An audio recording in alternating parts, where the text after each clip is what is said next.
Eu acho que a doutora também tocou aí num ponto, acho que voltando ainda assim um pouquinho no nosso olhar para com o outro, a doutora comentou lá no início, né, sobre julgar, sobre... Não é fácil, né? Acho que tem muitas pessoas aqui, além do eu, né, da gente ter que... Já aprendemos um pouco sobre isso, mas como a gente lida com uma pessoa que está com esse viés, né, que está nesse caminho, né? Enfim, né, com as dores aí da vida, com os sentimentos, né, mal resolvidos, tá, né, caminhando para esse lugar de depressão, caminhando para esse lugar, né, mais perigoso, se isolando, entrando dentro de uma concha lá, se é que eu posso falar assim como a doutora colocou, né, a vida não tem mais sentido, eu não quero mais interagir, não quero mais participar, né, a pessoa fica ali no canto dela o tempo todo, sequer troca meia dúzia de palavras.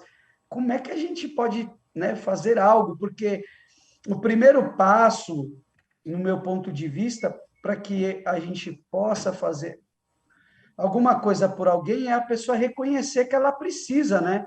Às vezes, como é que eu ajudo? A pessoa tem que entender que ela precisa de ajuda. Não sei se eu estou pensando da forma correta, mas como a gente aborda, como a gente abraça, como lida, né, com essa pessoa de forma com que possamos contribuir, né? Porque também você ficar vendo tudo isso acontecer e não fazer nada, né?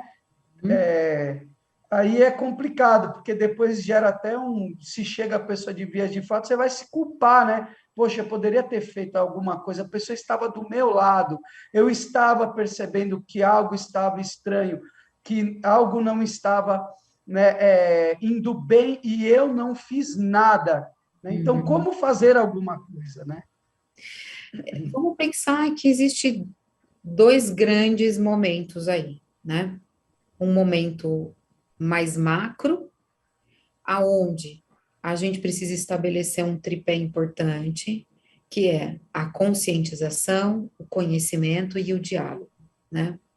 Ninguém vai se sentir à vontade pedindo ajuda para um grupo de pessoas, para uma família ou para um ambiente que ele esteja convivendo, aonde tem opiniões e falas sobre isso muito pouco desenvolvidas, né? Uhum. Então, quando nós pensamos em ter uma conscientização, a gente poder falar sobre isso, entender sobre isso e nos conscientizarmos de como isso se apresenta no nosso cotidiano.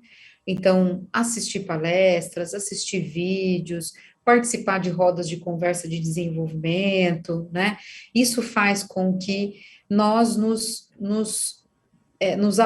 que a gente se abasteça de conhecimento para a gente começar a ter uma fala de modo geral e cotidiano, aonde a gente não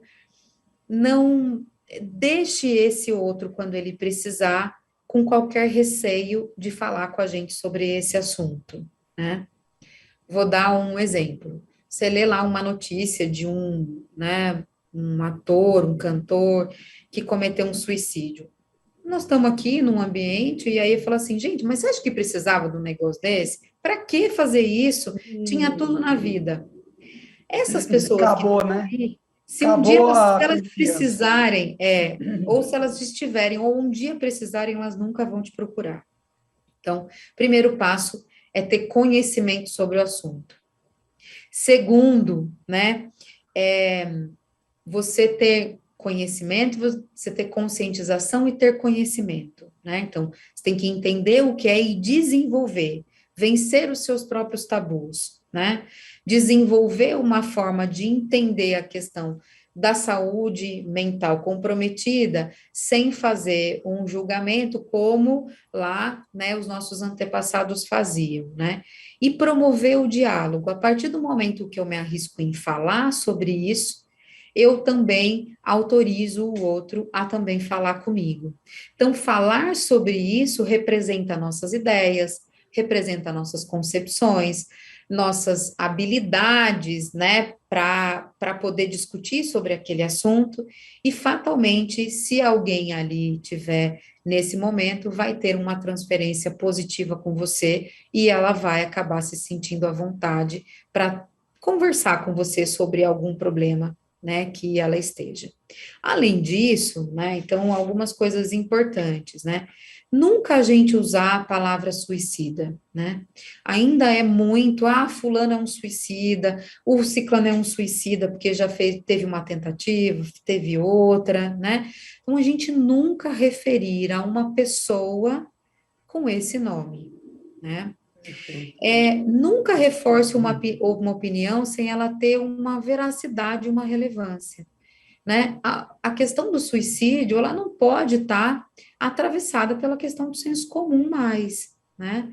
Então, se você não tem conhecimento para aquilo, e ninguém é obrigado a ter, que você acione uma rede, né, de pessoas que possam ajudar, mas que você não emita opiniões que você mesmo não domina, que você escutou, que você viu lá, né, uma frase, e aí você interpretou do Isso é jeito que... importante, né, doutor? Que a gente está num momento, como sociedade, todo mundo sabe tudo, né?